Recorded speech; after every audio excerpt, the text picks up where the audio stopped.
जब भी कोई व्यक्ति पैदा होता है तो लोकल बॉडी यानी कि एमसीडी की गिरफ्त में आ जाता है और जब उसकी डेथ होती है तब उससे एमसीडी से छुटकारा होता है। जैसे रोड और इंफ्रास्ट्रक्चर है, इस पे एमसीडी कैसे काम कर रहा है? जैसे आजकल हम देख रहे हैं कि रोडें इतनी बनी नहीं हुई है या सफाई कम हो रही है। अभी आप कह रहे हैं सफाई नहीं हो रही है, सफाई कर्मचारी रिटायर तो हो रहे हैं लेकिन वो भर्तियां नहीं हो रही हैं। एमसीडी गवर्नर्स और एडमिनिस्ट्रेशन में चैलेंजेस क्या क्या फेस करती है? सबसे बड़ा टास्क जो है वो बजट का है। कहीं कहीं आप देखिए कि दिल्ली के कुछ पार्ट्स हैं जिसमें पानी भर जाता है, सीवरेज का सिस्टम प्रॉपर नहीं है, सफाई जो कई जगह नहीं होती वो उसका कारण एक ये भी है लाहौरी सिस्टम। तो इसको कैसे ठीक किया जा सकता है? इसके ऊपर तो विजिलेंस होनी चाहिए, आई होनी चाहिए, आंख होनी चाहिए इसके ऊपर, तो चाहे वो कोई भी अफसर हो। अब करप्शन है, ईमानदार अफसर भी है, करप्ट अफसर भी है। और इसके अंदर मैं तो ये कहना चाहूँगा जो वेट डिपार्टमेंट है वो पूरा भ्रष्ट है। लेकिन वो कूड़े के पहाड़ के लिए एमसीडी ने कहा था कि अभी उन्होंने एक नई डेडलाइन दे दी है कि अब 2028 तक ये खत्म हो जाएगा। तो पॉलिसीज तो बन जाती हैं लेकिन उसके ऊपर इम्प्लीमेंटेशन कितना होता है, कितना काम होता है, उसके ऊपर निर्भर करता है। एमसीडी के मेन सोर्स ऑफ रेवेन्यू क्या है और कैसे वो अपने फाइनेंस को मैनेज करती है और आगे डिस्ट्रीब्यूट करती है?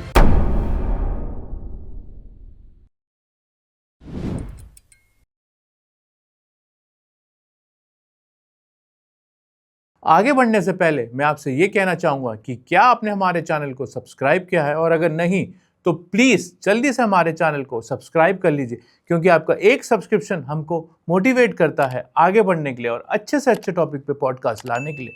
तो प्लीज़ हमें सब्सक्राइब कीजिए, और इस पॉडकास्ट का ऑडियो वर्जन आप हमारे स्पॉटिफाई चैनल पर सुन सकते हैं और वहाँ हमें फॉलो भी कर सकते हैं। सो प्लीज़ एंजॉय द कुछ भी show. Captain sir, welcome to the कुछ भी show. Thank you very much. कैसे हैं सर आप? बहुत बढ़िया। थैंक यू सर, आपने हमें इतना टाइम दिया। आई नो आपका बहुत बिजी शेड्यूल रहता है और उससे हमारे लिए टाइम निकालना, so I am very very thankful to you sir, आप हमारे शो पे आए। Thank you very much. तो सर, जैसे कि आज का हमारा टॉपिक है, हमने एमसीडी पर डिस्कशन करना है, म्यूनिसिपल कॉरपोरेशन ऑफ दिल्ली, उनकी सर्विसेज, रिस्पॉन्सिबिलिटी और बहुत कुछ। बट उससे पहले मैं रिक्वेस्ट करूँगा अगर आप थोड़ा सा अपने बारे में हमारे व्यूअर्स को बताएंगे तो वो भी और अच्छे से जान पाएंगे। मेरा नाम खविंदर सिंह कैप्टन है और मैं म्यूनिसिपल कॉरपोरेशन में म्यूनिसिपल कॉरपोरेशन काउंसलर रहा हूँ और सेंट्रल जोन एमसीडी का चेयरमैन भी रहा हूँ जी। और बाय प्रोफेशन में एडवोकेट हूँ। एडवोकेट। और सर, मुझे पता लगा है आपने बुक्स भी लिखी हैं कुछ। हाँ, मैंने कांग्रेस के ऊपर बुक कांग्रेस के ऊपर 3 पार्ट लिखे हैं, चौथा पार्ट आने वाला है उसका। ठीक है सर। तो आज के टॉपिक पे सर बातचीत स्टार्ट करते हैं आपसे। सर, सबसे पहले मैं एमसीडी पे ये पूछना चाहूँगा कि एमसीडी की मेन रिस्पॉन्सिबिलिटीज़ या फंक्शंस क्या होते हैं और वो कैसे कंट्रीब्यूट करते हैं दिल्ली की डेवलपमेंट में? देखिए, MCD municipal corporation of Delhi जी, यानी कि लोकल बॉडी, स्थानीय निकाय। हाँ जी।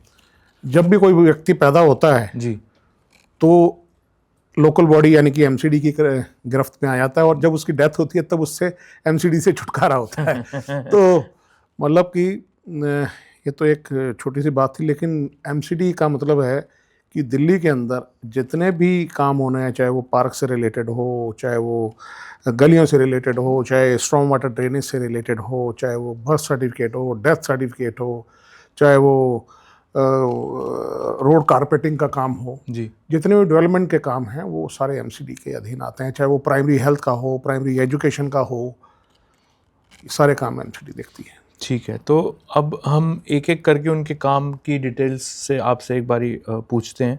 जैसे रोड और इंफ्रास्ट्रक्चर है, इस पे एमसीडी कैसे काम कर रहा है? जैसे आजकल हम देख रहे हैं कि रोडें इतनी बनी नहीं हुई है या सफाई कम हो रही है, तो जो एमसीडी है वो इसे कैसे क्लीन या मेंटेन के लिए कैसे कैसे कदम उठाता है? देखिए, एमसीडी जो है सफाई के लिए तो सफाई कर्मचारी हैं एमसीडी के पास जी, और सबसे ज़्यादा अगर एमसीडी के अंदर एम्प्लॉई हैं तो वो सफाई कर्मचारी हैं। जी, अभी आप कह रहे हैं सफाई नहीं हो रही है, एक्चुअली क्या है कि सफाई कर्मचारी रिटायर तो हो रहे हैं लेकिन वो भर्तियां नहीं हो रही हैं। तो इसका कारण है कि वो सफाई नहीं हो पा रही, प्रॉपर डिले हो रही है। और उसके बाद यहाँ तक रोड इंफ्रास्ट्रक्चर की बात है तो वो थ्रू म्यूनिसिपल काउंसलर या थ्रू एमएलए लेड फंड या member of parliament led fund, उसके माध्यम से ये हम सड़कें बना सकते हैं। हाँ, अगर एमपी बजट दे रहा है या member of legislative assembly budget दे रही है या म्यूनिसिपल काउंसलर जो है वो बजट दे रहा है, तो उसके माध्यम से गलियां सड़कें बनती हैं, बनती पार्क बनते हैं। लेकिन जो हम देख रहे हैं कि ये किस तरीके से मतलब जैसे ओल्ड इंफ्रास्ट्रक्चर जो ऑलरेडी बना हुआ है, बट नया इंफ्रास्ट्रक्चर में इतना डेवलपमेंट कम हो गया है आजकल एमसीडी में। देखिए, ये सब कुछ चीज़ें निर्भर करती हैं कि आपका जनप्रतिनिधि कैसा है। अगर आपका जनप्रतिनिधि स्ट्रांग है, अगर वो बजट ला सकता है जी कमिश्नर एमसीडी से या चीफ इंजीनियर से, तो काफ़ी चीज़ें हो जाती हैं उससे। ये उसकी विल के ऊपर निर्भर करता है कि वो काम करने का कितना इच्छुक है। जी, तो इसीलिए थोड़ा एमसीडी में रोड्स और बाकी डेवलपमेंट में थोड़ा सा हाँ, काफ़ी फ़र्क आया है। पूरी दिल्ली में काफ़ी फ़र्क आया है, काम नहीं हो रहे हैं। मुझे लगता है कि 2013 के बाद से, जब से स्वर्गीय श्रीमती शीला दीक्षित जी गई हैं, जब वो मुख्यमंत्री थी दिल्ली की, उसके बाद से काम नहीं हुए। तो कहीं ना कहीं जो जनप्रतिनिधि हैं उनको काम करने का, वो बाय डिफ़ॉल्ट पावर में आ गए, लेकिन उनको काम करने का शौक नहीं है। अगर कोई काम करता है तो ठीक है, कई लोग काम भी करते हैं, ऐसा नहीं है कि मैं सबको बोल दूं, कई लोग काम भी कर रहे हैं। लेकिन जैसे कि वेस्ट मैनेजमेंट है, जिसको हम आजकल कूड़े का पहाड़ बोलते हैं, 3 जगह हैं वो दिल्ली में। एक ओखला में है, ओखला और एक आई थिंक गाजीपुर में है और एक आपका भालसा लैंडफिल में। लेकिन वो कूड़े के पहाड़ के लिए एमसीडी ने कहा था कि अभी उन्होंने एक नई डेडलाइन दे दी है कि अब 2028 तक वो शायद ये ख़त्म हो जाएगा। लेकिन वो ये बात चलती आ रही है, लेकिन कुछ कम होता हुआ दिख तो नहीं रहा। एक्चुअली क्या है कि पॉलिसीज तो बन जाती हैं, लेकिन उसके ऊपर इम्प्लीमेंटेशन कितना होता है, कितना काम होता है, उसके ऊपर निर्भर करता है। देखिए, एमसीडी को मुझे लगता है कि अगर चाहिए गीला कूड़ा, सूखा कूड़ा, ये अलग अलग करना चाहिए, बायोडिग्रेडेबल और नॉन बायोडिग्रेडेबल। इसके ऊपर अगर एमसीडी काम करती है तो वो काफ़ी सफल रहेगी इसके अंदर, लेकिन काम करने की विल भी होनी चाहिए। और लोगों को इसके लिए जागरूक करना पड़ेगा। लोगों को इसके लिए जागरूक करना पड़ेगा, क्योंकि आजकल जो गीला कूड़ा या सूखा कूड़ा है वो अलग अलग नहीं होता ना। आई थिंक उसके जो बिन्स बने हैं वो भी नहीं है, एक सिंगल बिन है शायद जिसी में लोग डालते हैं, शायद इसीलिए वो कूड़े के पहाड़ बढ़ रहे हैं। हाँ, वो भी रीज़न है, वही रीज़न है, वही एक मेन इसके अंदर मुख्यतः रीज़न है। और अभी तो आप तो इसकी कूड़े की बात कर रहे हैं, लेकिन अभी एक चीज़ और आती जा रही है कि जो ई वेस्ट है, इलेक्ट्रॉनिक वेस्ट है, जी, उसके ऊपर कोई काम नहीं कर रहा है। उसके ऊपर इनको एमसीडी को काम करने की ज़रूरत है, क्योंकि आने वाले टाइम के अंदर ई वेस्ट से जितना रेडिएशन निकलता है वो हमारे लिए बहुत खतरनाक है। तो ई वेस्ट के ऊपर भी काम करना चाहिए। हाँ, ई वेस्ट पे कोई एमसीडी ने कोई अपनी पॉलिसी बनाई हो या कुछ ऐसा बनाया? ऐसा पॉलिसी तो पेपर में तो पॉलिसी बन जाती है, लेकिन इम्प्लीमेंट नहीं होती है, धरातल पर नहीं आती है। इम्प्लीमेंट तो हो जाती है। ठीक है। और जैसे कि ये हॉस्पिटल्स की मेंटेनेंस है या डिस्पेंसरी की मेंटेनेंस है, वो भी मुझे लगता है कि इतने अच्छे तौर से नहीं हो रही, या थोड़ा सा वो भी थोड़ा सा उसमें भी काम करने की ज़रूरत ज़्यादा है एमसीडी को। थोड़ी नहीं, बहुत ज़्यादा ज़रूरत है उसके ऊपर। एमसीडी के जो हॉस्पिटल्स हैं, डिस्पेंसरीज हैं, बड़ा हिंदू राव दिल्ली का एक बहुत बड़ा हॉस्पिटल है। जी।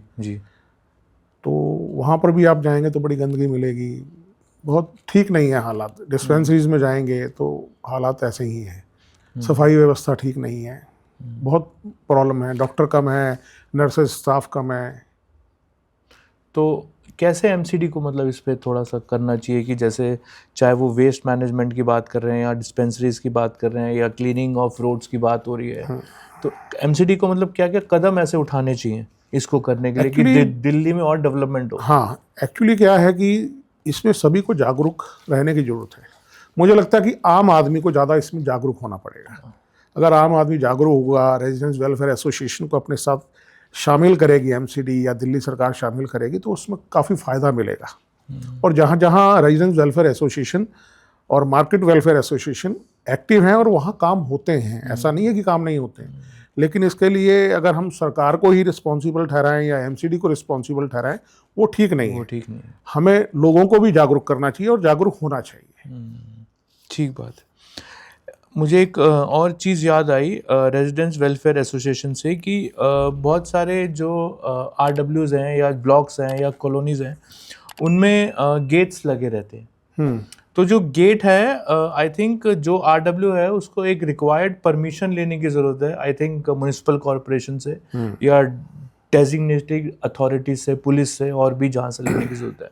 बट कुछ जगहों पे जहाँ पर गेट्स लगे हुए हैं वहाँ पर गेट्स या तो RWA नहीं है या RWA रजिस्टर्ड नहीं है, या वहाँ गेट्स हैं तो वो ऐसे ही हैं या वो बंद कर लेते हैं। तो इस पे MCD को क्या करना चाहिए गेट्स के ऊपर? देखिए, ये बहुत ही महत्वपूर्ण मुद्दा है। सुप्रीम कोर्ट, माननीय सुप्रीम कोर्ट की गाइडलाइंस पे एक पॉलिसी बनी थी जी। पॉलिसी ये थी कि 13.5 मीटर का रोड चौड़ा होना चाहिए, अप्रॉक्सीमेटली 40-42 फुट का रोड होना चाहिए, 42 फुट विड्थ होनी चाहिए, विड्थ होनी चाहिए।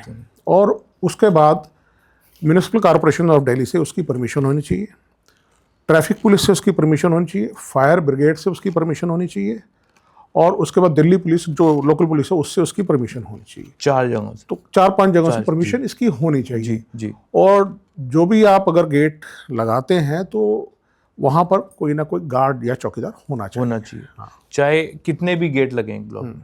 देखिए, आज की ज़रूरत जो है, गेट लगे हुए हैं कई जगह पर दिल्ली में, तो वहाँ पर चोरी चकारी भी कम होती है जी। अब जहाँ गेट नहीं लगे हुए हैं वहाँ पर सिक्योरिटी रीज़न रहता है, तो बाहर के लोग चोर आ जाते हैं, चोरियां हो जाती हैं, मोटर चोरी हो जाती है, किसी के मीटर चोरी हो गए हैं, तो बहुत शिकायतें ऐसी सुनने को मिलती है, गाड़ियां चोरी हो जाती हैं, स्कूटर मोटरसाइकिल चोरी हो जाते हैं। यहाँ जहाँ गेट लगे हुए हैं वहाँ ये क्राइम नहीं होता है। नहीं होता। लेकिन जहाँ पर अब RWA नहीं है या RWA बनी नहीं है या RWA रजिस्टर ही नहीं है, तो इस चीज़ को कैसे MCD से अप्रोच किया जाए वहाँ के रेजिडेंट्स द्वारा, कैसे कर सकते हैं वो? ये MCD का इसमें कोई रोल नहीं है। ये तो आपकी जो लोकल रेजिडेंट्स वेलफेयर एसोसिएशन है, उन लोगों को, ऑलमोस्ट दिल्ली में हर जगह रेजिडेंट्स वेलफेयर एसोसिएशन है, इवन जो JJ क्लस्टर्स हैं वहाँ पर भी उनकी वेलफेयर एसोसिएशन होती है। तो वेलफेयर एसोसिएशन होनी चाहिए, चाहे वो मार्केट हो चाहे वो रेजिडेंट्स वेलफेयर एसोसिएशन हो। तो अगर वो नहीं है तो कैसे करना चाहिए उनको, मतलब उनको एसोसिएशन बना के रजिस्टर, उनको एसोसिएशन बनाकर रजिस्टर्ड करवा के इसके ऊपर काम करना चाहिए। ठीक है। और कैप्टन जी, मैं आपसे ये पूछूंगा, जैसे प्राइमरी स्कूल्स रन करते हैं MCD, तो उस पे क्या आपका से है कि मतलब स्कूल्स की कंडीशन कैसी है, बेटर है नहीं है, या और क्या इम्प्रूवमेंट की ज़रूरत है उन स्कूल्स में? दिल्ली में कई जगह अभी भी स्कूल टेंट में चल रहे हैं। ओके। जिसको म्यूनिसिपल कॉरपोरेशन ऑफ दिल्ली चला रही है, टेंट पे अभी भी टेंट में चल रहे हैं। और कई स्कूल ऐसे हैं जो पक्के हो गए हैं और वो अच्छा चल रहे हैं, लेकिन वहाँ का जो स्टैंडर्ड है, पढ़ाई का स्टैंडर्ड है, वो ठीक नहीं है, अब पूरा मार्क नहीं है, रेज नहीं हुआ अभी। वो अभी नहीं हुआ, उसमें सुधार करने की बहुत ज़रूरत है। तो मतलब क्या कदम ऐसे उठाने चाहिए कि थोड़ा सा स्कूल्स जो प्राइमरी हैं वो थोड़े अच्छे हों, और जो बच्चे जो छोटे निम्न तबके से आते हैं उनको एजुकेशन मिले, ताकि वो हमारे देश के उसमें भी कंट्रीब्यूट अच्छे से कर पाएँ, हमारे देश के डेवलपमेंट में, दिल्ली की डेवलपमेंट में। मेरा इसमें ये सोचना है कि एक तो जो टीचर्स हैं उनको प्रॉपर ट्रेनिंग मिलनी चाहिए कि कैसे बच्चों को पढ़ाएं, कैसे करें, वो सारी टीचर को ट्रेनिंग मिलनी चाहिए। ठीक है, ठीक है। एक और बहुत इम्पॉर्टेंट जो चीज़ है दिल्ली के अंदर, वो है एनक्रोचमेंट। आप देखते ही हैं कि बहुत सारे शॉपकीपर्स जो होते हैं या कुछ कॉलोनी वाले होते हैं, वो अपने घर के आगे एनक्रोच कर लेते हैं कुछ पार्ट को, या कुछ पार्ट को अपने मिला लेते हैं, या शॉपकीपर्स फुटपाथ पे आ जाते हैं। तो इस पे MCD को किस हिसाब से एक्शन लेना चाहिए? क्योंकि उसकी वजह से क्या है कि कभी कभी कार पार्किंग के इश्यूज होते हैं, लेन्स छोटी हो जाती हैं, फुटपाथ पे हम वॉक नहीं कर पाते हैं। क्योंकि अभी आई थिंक 2024 नवंबर में शायद MCD ने एक ड्राइव भी चलाई थी encroachment. MCD time to time drive चलाती रहती है, लेकिन ये MCD का, पुलिस का और पॉलिटिशियंस का नेक्सस है, जो कि होने नहीं देता। पुलिस के बगैर इंक्रोचमेंट नहीं होती है, उसके बाद MCD आ जाती है। जब MCD एक्शन रखती है तो पुलिस उनको पहले बता देती है कि आज इंक्रोचमेंट पे हम एक्शन करने जा रहे हैं, तो उस वक्त वो हटा लेते हैं।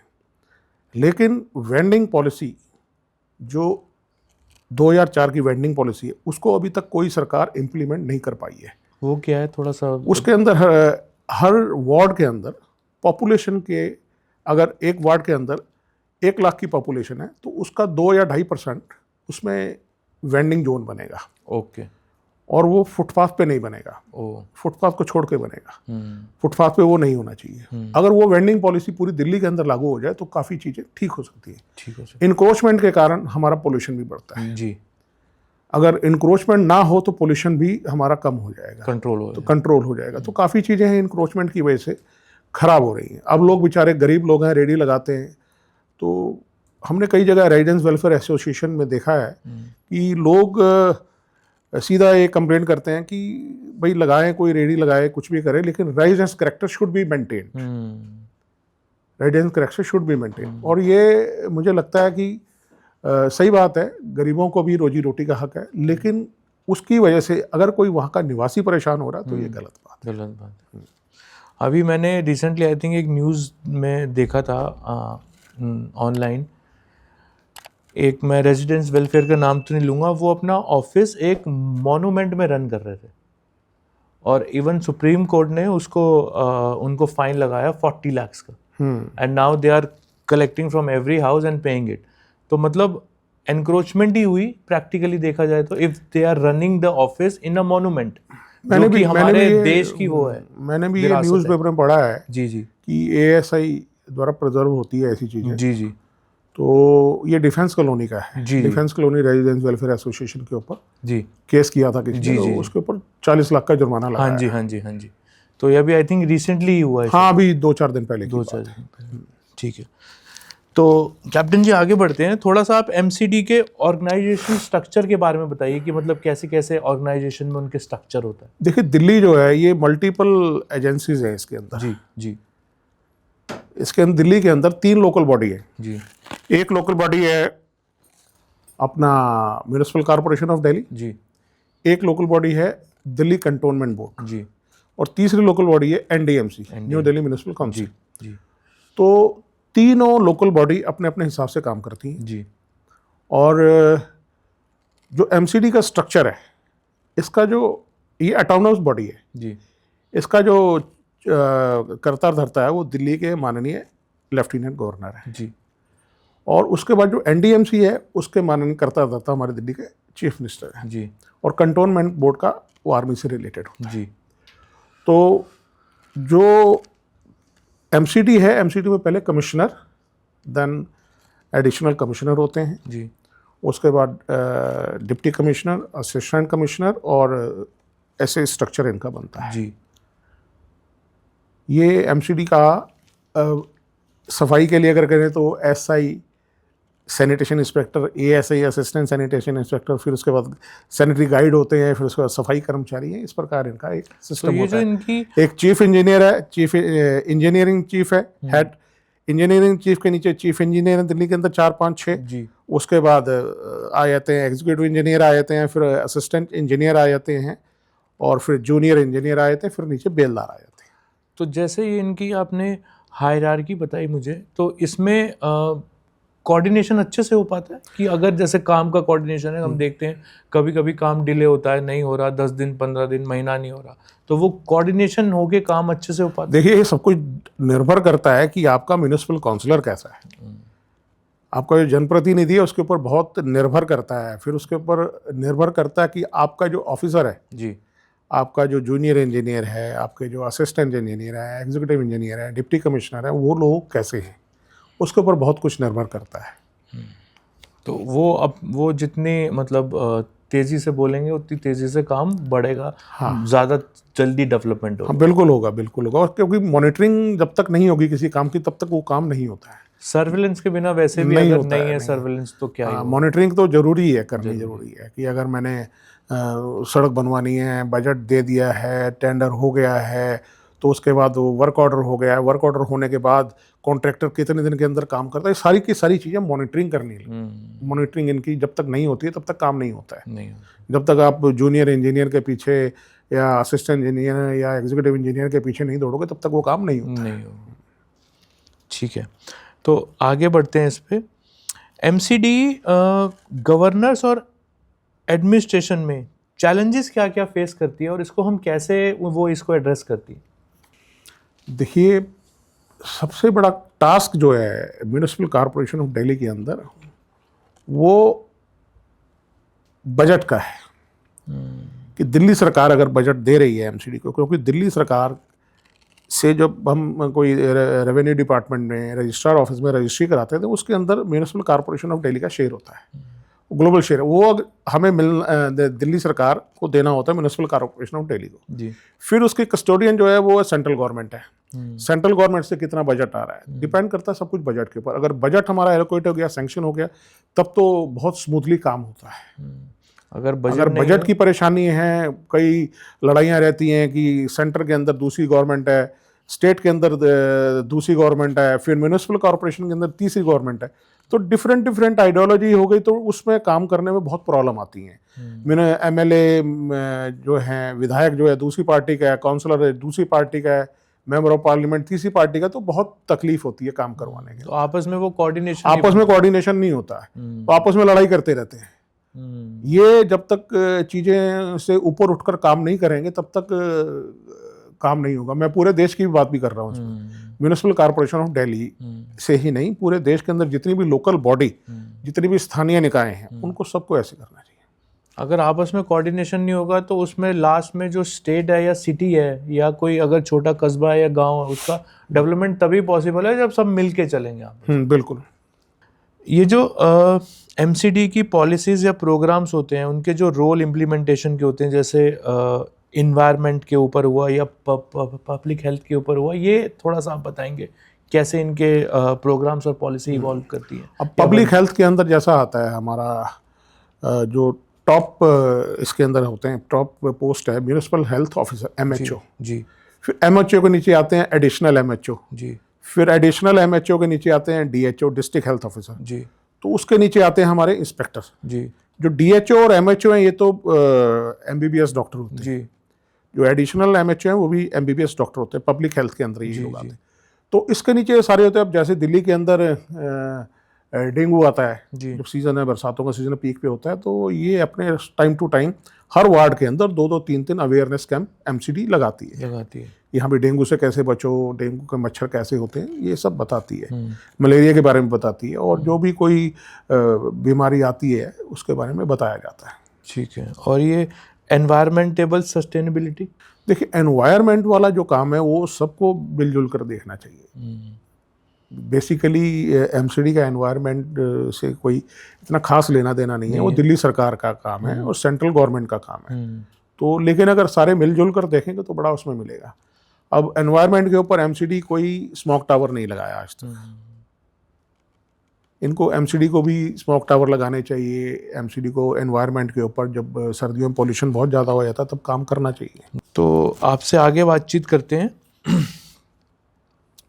एमसीडी, ये मैंने देखा है कि जैसे हम लोग कंप्लेंट्स करते हैं या कंप्लेंट्स रेज करते हैं या हमें डिफ़िकल्टीज आती है सिविक एम्यूनिटीज़ में, तो इसको कैसे हैंडल करती है? क्योंकि हम देखते हैं बहुत सारी कंप्लेंट बहुत सारे दिनों तक पेंडिंग रहती है।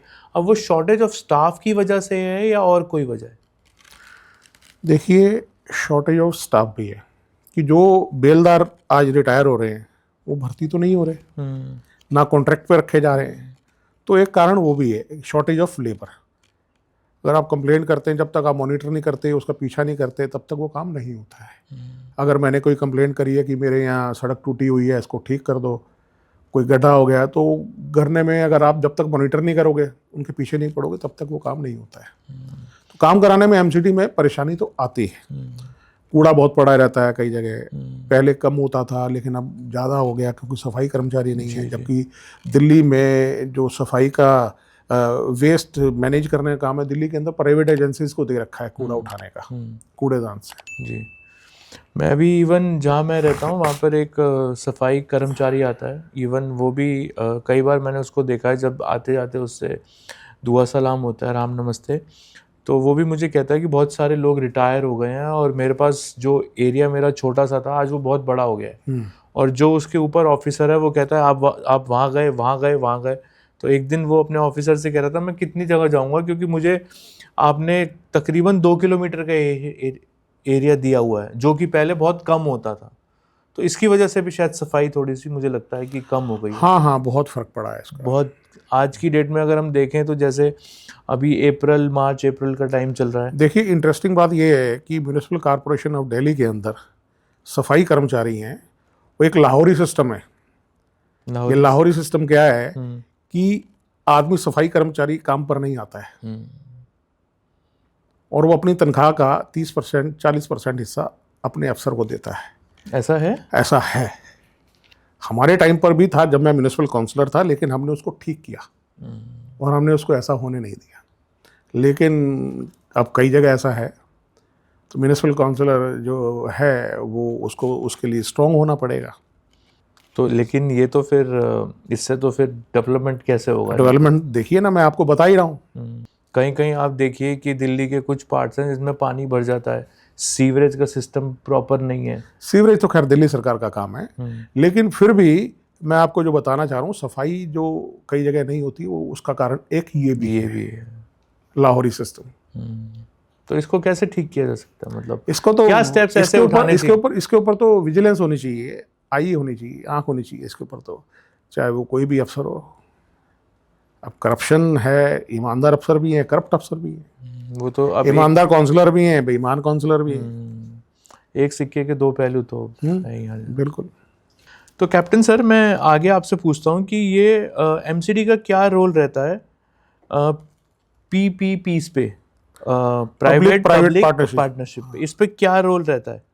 देखिए, पब्लिक प्राइवेट पार्टनरशिप का रोल बहुत बड़ा है जी, लेकिन जब भी कभी पीपीपी मॉडल आता है जी, तो उसको इस आंख से देखा जाता है कि इसके अंदर जरूर कोई ना कोई भ्रष्टाचार हुआ होगा। ऐसा क्यों? ये पहले आप थोड़ा सा मॉडल एक्सप्लेन कर। ये क्या है कि कई प्राइवेट कंपनियां हैं जी, अब दिल्ली के अंदर कई जगह ऐसा था कि एक, जब मैं म्यूनिसिपल काउंसलर था तो उस वक्त एक पॉलिसी आई थी कि नीचे टॉयलेट होगा और ऊपर कैफे कॉफी डे टाइप होगा। तो दिल्ली के अंदर कई जगह बन गए, लेकिन उसकी शिकायत किसी ने माननीय लेफ्टिनेंट गवर्नर को कर दी, कोई हाई कोर्ट चला गया, कोई कहीं चला गया, तो प्रोजेक्ट सारे के सारे रुक गए। अगर वो प्रोजेक्ट होता तो बड़ा अच्छा होता, तो उससे काफ़ी फर्क पड़ता। कॉरपोरेशन को रेवेन्यू भी आता है। अब रेवेन्यू सिर्फ प्रॉपर्टी टैक्स से ही रेवेन्यू थोड़ी आएगा कॉरपोरेशन को, या टोल टैक्स से ही रेवेन्यू थोड़ी आएगा। और भी चीज़ें हैं करनी चाहिए। पीपीपी मॉडल अगर इम्प्लीमेंट हो जाए तो बहुत अच्छी बात है। पर ये मतलब एमसीडी की तरफ से ही नहीं हो पाता, या और भी बहुत सारे इसके वो हैं? एक्चुअली क्या है कि इश्यूज तो बहुत हैं। अब मैंने पब्लिक प्राइवेट पार्टनरशिप के लिए अप्लाई कर दिया, मेरा सैंक्शन हो गया, सब कुछ हो गया, लेकिन मेरे साथ और भी तो लोग थे जिन्होंने अप्लाई किया था, उनको नहीं मिला।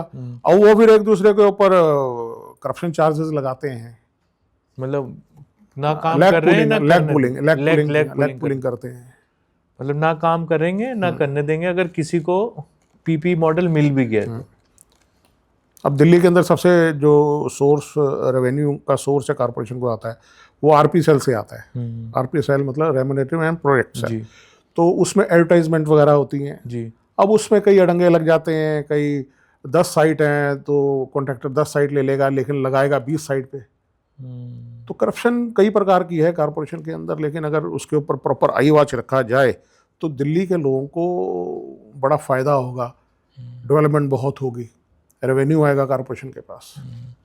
कल हमारा जो पिछला पॉडकास्ट था इससे, उस पे जो हमारे साथ गेस्ट थे वो भी यही कह रहे थे कि पॉलिसीज़ तो बन जाती हैं और प्रोग्राम्स भी बन जाते हैं, वो इम्प्लीमेंटेशन भी होते हैं, लेकिन उस पर सर्वेलेंस नहीं होता।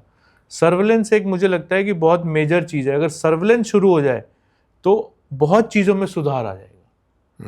ये ऐसा मानना है आपका? बिल्कुल, सर्वेलेंस तो बहुत ज़रूरी है। बहुत ज़रूरी है। मतलब अगर मॉनिटरिंग बहुत ज़रूरी है। बनी हुई एजेंसीज बनी हुई, लेकिन सब बैठे रहते हैं, कोई कुछ करता नहीं है। तो क्या जब आप काउंसलर थे और आई थिंक काफ़ी साल, आपने 10 साल का आपका 10 साल मैं था, 5 साल मेरी वाइफ भी रही जी, तो उस टाइम में भी ऐसा होता होगा, लेकिन आपने तो मुझे लगता है बहुत डेवलपमेंट में हमने तो बहुत प्रॉपर मॉनिटरिंग करके काम किए हैं सारे। हम लोग तो डेली मॉनिटर करते थे। थोड़ा सा आप एग्जांपल एक दो अगर अपने टेन्योर के बारे में। भाई मैं 2007 से लेके 2002 में मैं जीता पहला चुनाव, दूसरा 2007 में। 2007 से लेके 2012 तक मैं रहा, तो मैं अपोजिशन में था, हम लोग अपोजिशन में थे जी। तो अपोजिशन में रहते हुए मैंने कालका जी के अंदर देशबंधु कॉलेज के सामने कृष्णा मार्केट में underground multi level car parking का प्रोजेक्ट लेकर आया, जो 50-60 करोड़ का प्रोजेक्ट था जी। फिर कालका जी के अंदर 2002 से लेके 2007 तक मैंने 100 बेडेड हॉस्पिटल बनाया। लेकिन अभी तक वो दुर्भाग्यवश चालू नहीं हुआ है, सिर्फ ओपीडी चलती है वहाँ पर। चालू क्यों नहीं हुआ? चालू बस विल की कमी है, एनओसी नहीं है उसके पास। फायर की एनओसी अभी तक मिली नहीं है उसको। 2002 की बात है? 2002 से लेकर 2007 के जब मेरी बीच में टेन्योर, बनाया उसमें हमने वो, आपके फर्स्ट टेन्योर में? मेरे फर्स्ट टेन्योर में, उसमें हमने उसको फाउंडेशन स्टोन ले किया था। उसके बाद वो बना हुआ, कई साल हो गए हैं उसको, बट अभी तक वो नहीं बट अभी तक बेडिंग फैसिलिटी चालू नहीं है उसके अंदर। अब बेडिंग फैसिलिटी देखो, सबसे बड़ी बात, अगर बेडिंग फैसिलिटी उसके अंदर होती तो कोविड आया था, कोविड के दौरान कितने लोग मरे होंगे कालका जी के आसपास के सराउंडिंग है। अगर वो होता, ठीक होता, तो वहाँ पर लोग भर्ती होते, ठीक रहता वहाँ पर। ठीक बात है। तो आगे आपसे बातचीत करते हैं। एमसीडी के मेन सोर्स ऑफ रेवेन्यू क्या है और कैसे वो अपने फाइनेंस को मैनेज करती है और आगे डिस्ट्रीब्यूट करती है? एमसीडी टोल टैक्स, उसके बाद ईआरपी सेल जी, एडवर्टाइजमेंट जी, उसका प्रॉपर्टी टैक्स, जी, और दिल्ली सरकार से ग्लोबल शेयर मिलता है, जो रजिस्ट्री वगैरह जब हम लोग कराते हैं तो उसका कुछ परसेंटेज मिलता है। हाँ, ये चीज़ मेन सोर्स हैं जो यहाँ से आते हैं। फिर दिल्ली सरकार भी देती है, सेंट्रल गवर्नमेंट भी देती है, यहाँ से आते हैं सोर्स। तो ये सफिशिएंट होता है कि इससे मतलब जितने भी काम दिल्ली में एमसीडी ने करने हैं वो हो जाएं, या और मैं भी एक किसी? बहुत अच्छा एग्जांपल देता हूँ आपको। जी, 2010 में कॉमनवेल्थ गेम्स हुए थे जी, 2013 तक शीला दीक्षित जी की गवर्नमेंट थी। जी, तब 38,000 करोड़ का बजट होता था। जी, 38,000 करोड़ के बजट के अंदर पूरी दिल्ली के अंदर फ्लाईओवर भी बने, सड़कें भी बनी, और कॉमनवेल्थ गेम्स भी हुए थे। जी, आज 4 दिन पहले दिल्ली सरकार का बजट आया 1 लाख करोड़ का। उससे पहले 75,000 करोड़ का बजट होता था। जी। लेकिन क्या दिल्ली के अंदर काम हुए 2013 के बाद? नहीं हुए। तो जो काम 38,000 करोड़ के अंदर शीला दीक्षित जी कर गई, वो तो 75,000 करोड़ के अंदर भी नहीं हुए। अभी लाख करोड़ का बजट आया, देखिए क्या होता है इसके अंदर। वही बात आ जाती है कि सर्विलेंस नहीं है, सर्वेलेंस नहीं है, मॉनिटरिंग नहीं है। मॉनिटरिंग। और ये जो जितना भी एमसीडी को बजट मिलता है, तो ये कैसे डिपार्टमेंट्स में बजट जाता है और क्या क्या प्रोग्राम्स हैं और क्या क्या की, मतलब उसमें ऐसे भी होते होंगे कि बजट का ये पार्ट इस पे लगना चाहिए, ये इम्पोर्टेंट ज़्यादा है, ये इम्पोर्टेंट ज़्यादा है। तो वो कौन कौन सी चीज़ें जो ज़्यादा इम्पोर्टेंट? बजट आता है, हर साल आता है कॉर्पोरेशन का बजट, तो उसमें बजट एलोकेट किया जाता है और उसको लिखा जाता है कि आज 6,000 करोड़ का बजट है, 10,000 करोड़ का बजट है, या 10,000 लाख का बजट है। तो पूरा उसको एलोकेट किया जाता है कि इतने परसेंट हेल्थ के लिए रहेगा, इतने परसेंट प्राइमरी एजुकेशन के लिए रहेगा, इतने परसेंट रहेगा गलियां सड़कों के लिए, इंफ्रास्ट्रक्चर डेवलपमेंट के लिए, इतना रहेगा गार्डन डिपार्टमेंट का, हॉर्टिकल्चर डिपार्टमेंट का इतना रहेगा। तो काफ़ी चीज़ें इसके अंदर एलोकेट की जाती हैं। ठीक है, लेकिन प्रायोरिटी दी जाती होगी कुछ, मतलब कुछ डिपार्टमेंट्स को, जो प्रायोरिटी जो इंजीनियरिंग डिपार्टमेंट पे ज़्यादा प्रायोरिटी, क्योंकि उसके ऊपर ज़्यादा लोड होता है। क्योंकि अब कोई सड़क बनी है या गली बनी है, वो एक ना एक दिन तो टूटेगी, तो वो रिसाइकल है, वो बनता रहता है, टूटता रहता है, ऐसा चलता है। ठीक है। तो ये जो हम क्या कहते हैं कि बजट की जो हम प्रायोरिटी देते हैं, तो इसका एलोकेशन कैसे होता है नीचे के लेवल तक? कि हाँ, मतलब सपोज करिए अगर एक रोड्स पे इतना बजट आया, तो वो अब पूरी दिल्ली में डिस्ट्रीब्यूट होना है, तो वो किस हिसाब से, कि कहाँ पर कितनी रिक्वायरमेंट है, वो किस हिसाब से? एक्चुअली यहाँ 2 काइंड ऑफ बजट होते हैं, एक नॉन प्लान और एक प्लान हेड। जी। जो नॉन प्लान है, तो वो उसकी जो पेमेंट होती है कॉन्ट्रैक्टर्स को, वो 6-6 महीने 1-1 साल लग जाता है। जो प्लान हेड है, वो प्लान हेड जो काउंसलर के पास बजट आता है वो नॉन प्लान का है, और जो एमएलए के पास आता है वो प्लान हेड आता है। जो एमपी के पास प्लान हेड होता है, वो तो इट्स लाइक बेयर चेक कि अगर आपने सड़क बनाई एमएलए की फंड से, कोई सड़क बनाई, तो उसकी पेमेंट इमीडिएटली मिल जाती है। तो जो नॉन प्लान की, उसकी पेमेंट लेट होती है। लेकिन जो बजट एलोकेट होता है वो थ्रू अपना अकाउंट डिपार्टमेंट से कॉर्पोरेशन का। और म्यूनिसिपल काउंसिलर का बजट कभी 50 लाख कर दिया जाता है, कभी 1 करोड़ हो जाता है, तो इस प्रकार वो चलता है। फिर टाइम टू टाइम जब एमसीडी के पास बजट आता है सेंट्रल या स्टेट गवर्नमेंट से, तो उसको फिर और एलोकेट किया जाता है। ड्रेनेज के लिए अलग फंड होता है, ड्रेनेज के लिए भी अलग फंड आता है कि हाँ भाई ये ड्रेनेज पे खर्च करना है, ये सड़क पे खर्च करना है, ये पार्क की डेवलपमेंट, पार्क की बाउंड्री वॉल के ऊपर खर्च करना है। फिर गार्डन डिपार्टमेंट है, हॉर्टिकल्चर डिपार्टमेंट है, उसमें ये खर्च करना है हमने अपना घास लगाने, कारपेट ग्रास लगानी है, या पेड़ पौधे लगाने हैं, या फ्लावर्स लगाने हैं, फ्लावर बेड बनानी है, नर्सरी बनानी है, उसके ऊपर खर्च होता है। तो सब में इक्वली होता है या कहीं कुछ कम ज़्यादा भी होता है? हाँ, कम ज़्यादा होता है। कम ज़्यादा होता है। हाँ। मतलब डिपेंडिंग ऑन सबसे ज़्यादा बजट जो है, सबसे ज़्यादा बजट जो है वो इंजीनियरिंग डिपार्टमेंट के पास होता है। नहीं, मैं वार्ड्स की बात कर रहा हूँ।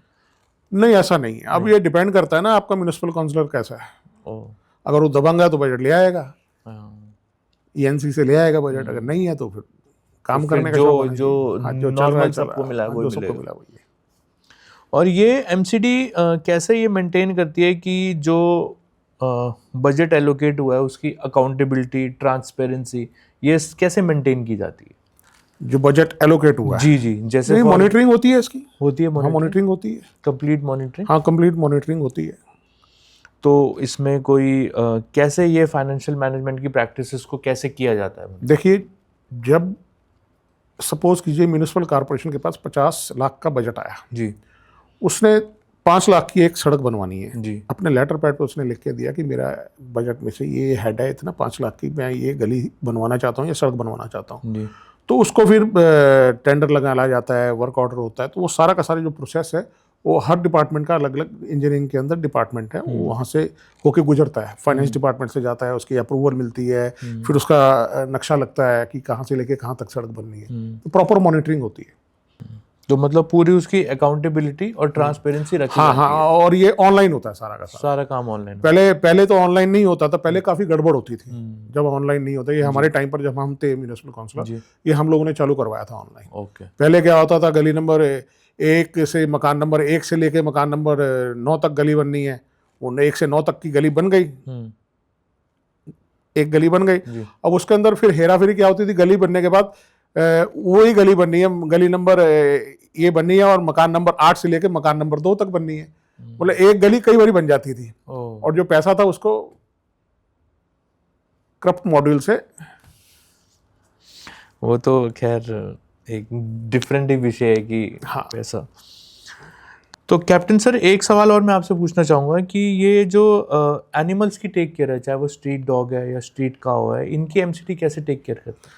एक्चुअली ये स्ट्रीट डॉग्स नहीं है, ये इनको कम्युनिटी डॉग्स बोला जाता है। Okay okay. इनका प्रॉपर स्टरलाइजेशन होना चाहिए, इनका प्रॉपर वैक्सीनेशन होना चाहिए। कारपोरेशन की ये रिस्पॉन्सिबिलिटी है, तो ये रिस्पॉन्सिबिलिटी कारपोरेशन को निभानी चाहिए। और उसके बाद जो स्टे कैटल का आपने भी बात की है, तो दिल्ली के अंदर अभी भी time to time high court, supreme court ये केस चलते रहते हैं, लेकिन इसके ऊपर जो कारपोरेशन का वेटनरी डिपार्टमेंट है वो इसके ऊपर एक्शन नहीं करता। आप दिल्ली के अंदर आप जाके देख लीजिए, कई जगह ऐसी है, शाम को आपको गाय मिल जाएंगी घूमती हुई, मिल जाएंगे। वो लोग उनको छोड़ देते हैं, दिन में दूध निकाल के छोड़ देते हैं, और शाम तक वो गाय अपना गंद कूड़ा खाती रहती हैं और वापस आ जाती हैं, और फिर वही दूध, गंदा दूध हमें वो पिलाते हैं। तो इसके ऊपर कारपोरेशन को पॉलिसी बनानी चाहिए। मैं तो ऑनेस्टली और इसके अंदर मैं तो ये कहना चाहूँगा, जो वेट डिपार्टमेंट है वो पूरा भ्रष्ट है, इनको इसके लिए मॉनिटरिंग प्रॉपर होनी चाहिए। क्योंकि मेरे को भी ये नहीं पता था कि इनका पूरा वैक्सीनेशन और सब कुछ होना चाहिए। मुझे भी मतलब अभी थोड़े दिन पहले ही बात पता लगी, इसलिए मैंने आपसे ये सवाल पूछा। तो बट एमसीडी करता है इस पे काम? करता है, लेकिन विल नहीं है ना काम करने की। अब आप देखिए, ये दिल्ली के अंदर कई गौशाला बनी है, वहाँ पर ये ले आते हैं, गौशाला में दे देते हैं। लेकिन आप देखिए दिल्ली की सड़कों पर शाम को 4-5 बजे, अभी 3 दिन पहले दिल्ली की मुख्यमंत्री का रास्ता रोक लिया था गायों के काफिले ने, तो चीफ मिनिस्टर को उतर कर मैनेज करना पड़ा सारा। उसके बाद देखिए, जो वेट डिपार्टमेंट है कारपोरेशन का, दिल्ली के अंदर इतने इलीगल स्लॉटर हाउस चल रहे हैं, इलीगल स्लॉटरिंग चल रही है, जिनके पास लाइसेंस नहीं है। वो लीगल स्लॉटरिंग गलत है। अब कारपोरेशन का स्लॉटर हाउस है गाजीपुर में है, तो वहाँ स्लॉटरिंग होनी चाहिए, बट वहाँ की जगह वहाँ स्लॉटरिंग तो होती है, लेकिन मुझे लगता है कि दिल्ली के अंदर उसके अलावा भी और स्लॉटर हाउस बनने चाहिए, सिर्फ एक से नहीं, ताकि लोगों को हाइजीन मीट मिल सके। लेकिन अब इलीगल स्लॉटरिंग हो रही है, उसकी पूरी की पूरी responsibility municipal corporation of Delhi की है। तो कैसे इसको ठीक किया जा सकता है? वही अपना सर्वेलेंस, मॉनिटरिंग, सारी बात हमारी घूम फिर कर वहीं आते हैं कि हमें proper monitoring, proper action taken, report होनी चाहिए। तो इन सब चीज़ों के ऊपर ये काम होना चाहिए। अगर हर बंदा अपना काम ईमानदारी से करे और नियम से करे, तो मुझे लगता है कि जो हमारी दिल्ली की डेवलपमेंट है या व्यवस्था है जो बिगड़ी हुई है, वो काफ़ी हद तक सही हो जाएगी। देखिए, मैंने अभी आपको कहा है कि शुरुआत में ही कहा था जब कोई आदमी जन्म लेता है तो आते जन्म लेती कारपोरेशन की ग्रिप में आ जाता है, जी जी क्योंकि बर्थ सर्टिफिकेट उसका बनना है। और शुरुआत में कहा था आपने। उसका अंत तब होता है जब वो मरता है, तो तब वो म्युनिसिपल कारपोरेशन से मुक्त होता है। मुक्त होता है। मुक्त होता है। तो म्युनिसिपल कारपोरेशन का डेवलपमेंट के अंदर, विकास के अंदर बहुत बड़ा पार्ट है, क्योंकि लोकल बॉडी ही डेवलपमेंट को देखती है, वही अपलिफ्ट कर सकती है उसको। वही अपलिफ्ट करती है। अगर वही अपलिफ्ट नहीं करेगी और उनको लोगों का सहयोग नहीं मिलेगा तो मिल के काम नहीं होगा। ठीक है, तो आगे बढ़ते हैं सर। तो मैं आगे आपसे पूछना चाहता हूँ, मैंने कहीं कहीं ये सुना है कि कूड़े से बिजली बनती है, तो ये क्या कॉन्सेप्ट है और इसमें एमसीडी का क्या रोल है? दिल्ली के अंदर एक सुखदेव विहार के अंदर वेस्ट टू एनर्जी प्लांट लगाया है, जहाँ पर कूड़े से बिजली बनाई जाती है। कब लगा है सर ये प्लांट? ये तकरीबन लगा है 2011-12 के आसपास लगा था। 13 साल 14 साल हो गए। और दूसरा प्लांट लगा है यहाँ ओखला लैंडफिल साइट है, वहाँ पर लगा हुआ है वेस्ट टू एनर्जी। वो भी उसी टाइम पे वो भी नहीं, वो अभी लगा है, 2-3 साल हुए हैं उसको मेरे ख्याल से। तो इसमें कैसे होता है काम? मतलब जो गाड़ियां हैं वो कूड़ा वहाँ लेकर जाती हैं, जो कूड़े के पहाड़ कम होने वाले हैं ना दिल्ली के अंदर, मुझे लगता है और वेस्ट टू एनर्जी प्लांट लगने चाहिए, ताकि जो कूड़े के ढेर हैं, एक तो ये भी कम हो जाएंगे और थोड़ा बिजली भी, कारपोरेशन के पास रेवेन्यू भी आएगा इससे। ये लगने चाहिए दिल्ली के अंदर। तो इससे बिजली कैसे पैदा होती है, मतलब थोड़ा? वो तो टेक्निकल है, मैं तो टेक्निकल उतना हूँ नहीं, लेकिन वेस्ट टू एनर्जी प्लांट से बिजली बनती है वहाँ पर। अभी बन रही है।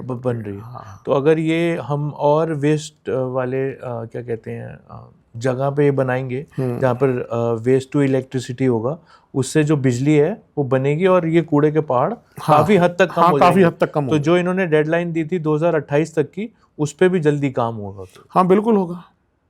28 का कितना, 25 चल रही है, 25 3 साल रह गए, 3 साल उसमें क्या 28 का क्या है? क्योंकि ये एक बहुत वेस्ट मैनेजमेंट एक बहुत बड़ा इशू बनते जा रहा है, क्योंकि हर बार मुख्य मुद्दा कारपोरेशन का वेस्ट मैनेजमेंट का ही है।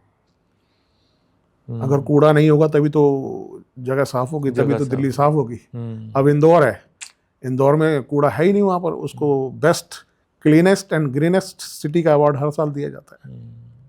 तो आप एमसीडी के एफर्ट्स को इम्प्रूव करने के लिए और उनकी क्वालिटी ऑफ सर्विस को इम्प्रूव करने के लिए आप क्या उनको कहना चाहेंगे कि मतलब कि एमसीडी को क्या क्या ऐसे कदम उठाने चाहिए कि जिससे, और इसमें हमारे दिल्ली वासियों को भी वही साथ देना चाहिए कि मिलके हम एक अच्छी दिल्ली को बनाएं? सबसे बड़ी बात इसके अंदर लोगों की भागीदारी की है। जब तक रेजिडेंस वेलफेयर एसोसिएशन मजबूत नहीं होंगी, संगठित नहीं होंगी और अपने म्यूनिसिपल काउंसलर, अपने मेंबर ऑफ लेजिस्लेटिव असेंबली और मेंबर ऑफ पार्लियामेंट को मजबूती से नहीं घेरेंगे और सरकार का मतलब एमसीडी को और दिल्ली सरकार को मजबूती से नहीं घेरेंगे, तब तक काम होना मुश्किल है। और इसके लिए ट्रांसपेरेंसी होनी बहुत जरूरी है। तो ऐसे मॉनिटरिंग जो है, मॉनिटरिंग होना बहुत जरूरी है। अगर आप मॉनिटरिंग नहीं करेंगे तो बहुत मुश्किल है। तो ऐसे आरडब्ल्यू को क्या मतलब ऐसे कदम उठाने चाहिए कि एमसीडी और वो आपस में मतलब हैंड टू हैंड करके काम करें? देखिए, अच्छे लोग रेजिडेंस वेलफेयर एसोसिएशन के अंदर आने चाहिए। अगर मैं रेजिडेंस वेलफेयर एसोसिएशन बना लिए, मैं प्रेसिडेंट बन गया, मैं जनरल सेक्रेटरी बन गया, बैठे हैं घर बैठे हैं आराम से, कुछ नहीं हो रहा, बस दैट्स इट।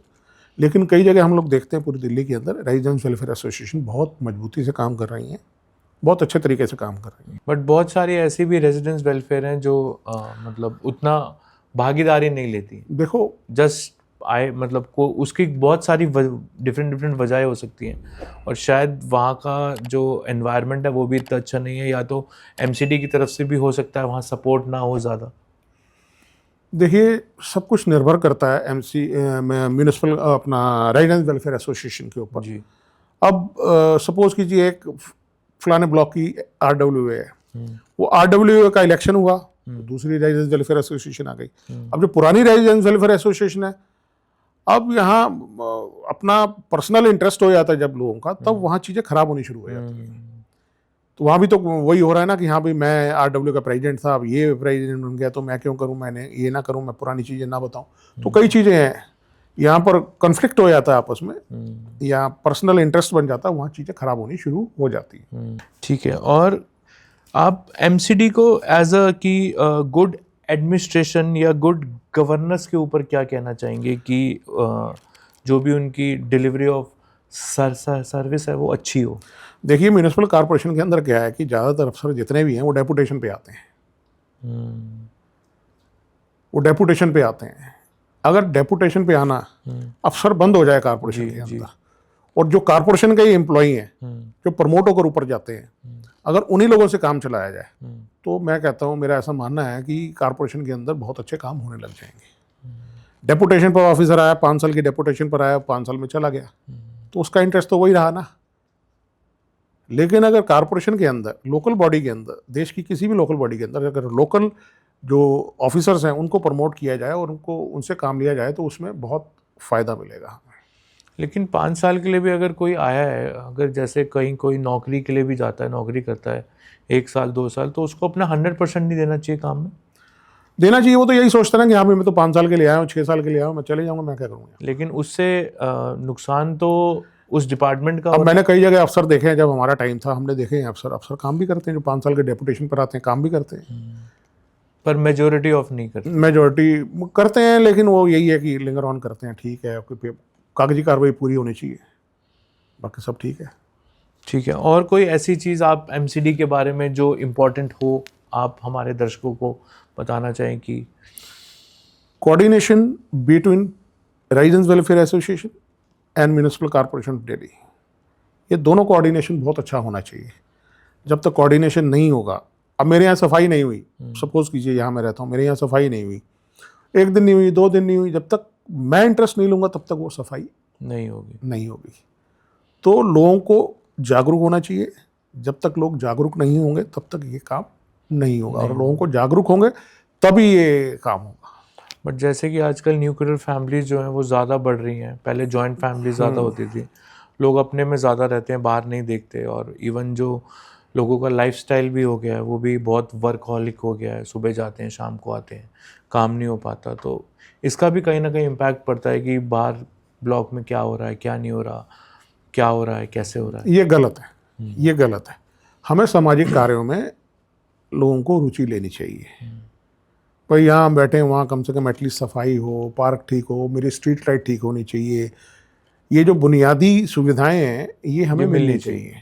भाई हम लोग प्रॉपर्टी टैक्स पे करते हैं कॉर्पोरेशन को, तो ये चीज़ें हमें मिलनी चाहिए। जब मैं घर से बाहर निकलूँ, मेरी सड़क ठीक बनी होनी चाहिए, मेरे घर के आगे कूड़ा नहीं होना चाहिए, मेरे सामने, घर के सामने पार्क है, उसके अंदर घास लगी होनी चाहिए, पेड़ पौधे लगे होने चाहिए, उसका जो वॉकवे है सैर करने का वो ठीक होना चाहिए, पार्क के अंदर हाई मस्ट लाइट लगी है, छोटी लाइटें लगी हैं, वो ठीक होनी चाहिए। तो ये बहुत छोटी चीज़ें हैं, लेकिन ये बहुत मायने रखती हैं। लेकिन कई बार ये सोचते हैं मेरा काम तो है नहीं, मैं तो कुछ हूँ नहीं, तो अपने आप एमसीडी देखेगा, लेकिन एमसीडी के बाद जब आप जाएंगे नहीं तो काम होगा नहीं। देखिए, जब तक आप किसी को नॉक नहीं करेंगे तब तक आपका काम नहीं। ये बहुत इम्पोर्टेंट है। ये सबसे ज़्यादा इम्पोर्टेंट है। और नॉक करने के बाद भी कई बार बहुत रिमाइंडर्स भी देने पड़ते हैं कि शायद किसी वजह से काम कहीं अटका हुआ हो। हाँ, रिमाइंडर देने पड़ते हैं, कंप्लेंट देनी पड़ती है। अब कई जगह लोग हैं, अफसर भी ऐसे आ जाते हैं, काम नहीं करते हैं, उनका इरादा ही नहीं होता काम करने का। हमारे टाइम पर भी काफ़ी थे, लेकिन हमने ठीक किए और काम भी करवाया। ठीक है सर, आप हमारे शो पे आए और आपसे आज हमारी बहुत सारी बातचीत हुई एमसीडी को लेके, और मुझे उम्मीद है कि जो भी आपने पॉइंट्स हमारे साथ डिस्कस किए एमसीडी को, उनसे हमारे व्यूअर्स को भी जागरूकता मिली होगी। और अगर एमसीडी वाले इस पॉडकास्ट को देख रहे हैं तो उनको भी और दिल्ली को डेवलपमेंट कराने में सहायता मिलेगी। तो थैंक यू, आप हमारे शो पे आए, इतना टाइम दिया, आपका बहुत बहुत धन्यवाद सर। आपका भी बहुत बहुत धन्यवाद। Thank you very much. Thank you sir. Thank you for watching the कुछ भी शो। और अगर हमारे इस पॉडकास्ट से आपको कोई भी वैल्यू ऐड मिली है या आपको हमारा पॉडकास्ट इंटरेस्टिंग लगा है तो प्लीज़ हमें लाइक, सब्सक्राइब और शेयर करना बिल्कुल मत भूलेगा, क्योंकि आपके एक सब्सक्रिप्शन से हमको मोटिवेशन मिलता है आगे बढ़ने के लिए। तो जल्दी मिलते हैं आपसे एक नए पॉडकास्ट पे, तब तक अपना ध्यान रखिएगा और देखते रहिएगा द कुछ भी शो।